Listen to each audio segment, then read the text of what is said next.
Hi friends, welcome to Shahis kitchen. ఈ వీడియోలో మసాలా పప్పుచారు ఎలా చేసుకోవాలో తెలుసుకుందాం. ముందుగా ఈ వీడియోని లైక్ చేసి ఛానల్ని సబ్స్క్రైబ్ చేసుకోండి.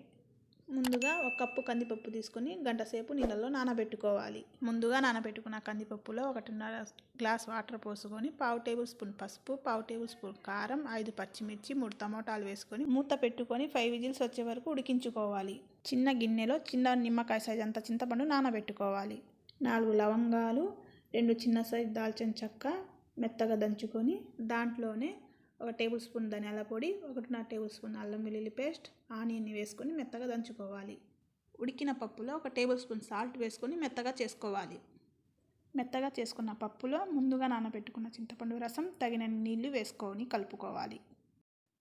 వేరే ప్యాన్ తీసుకొని 3 టేబుల్ స్పూన్ల ఆయిల్, 3 వెల్లుల్లి, 2 ఎండుమిర్చి, పోపు దినుసులు, ముందుగా దంచి పెట్టుకున్న మసాలా వేసుకొని బాగా ఫ్రై చేసుకోవాలి. వేయించుకున్న మసాలాలో కరివేపాకు, కొత్తిమీర వేసుకొని ముందుగా మనం ప్రిపేర్ చేసుకున్న పప్పుచారుని వేసుకొని బాగా మరిగించుకోవాలి. ఫ్రెండ్స్, ఈ ఛానల్ని కొత్తగా స్టార్ట్ చేశాను. ఈ వీడియోని లైక్ చేసి ఛానల్ని సబ్స్క్రైబ్ చేసుకొని సపోర్ట్ చేయండి. ఫైనల్గా మన పప్పుచారు రెడీ.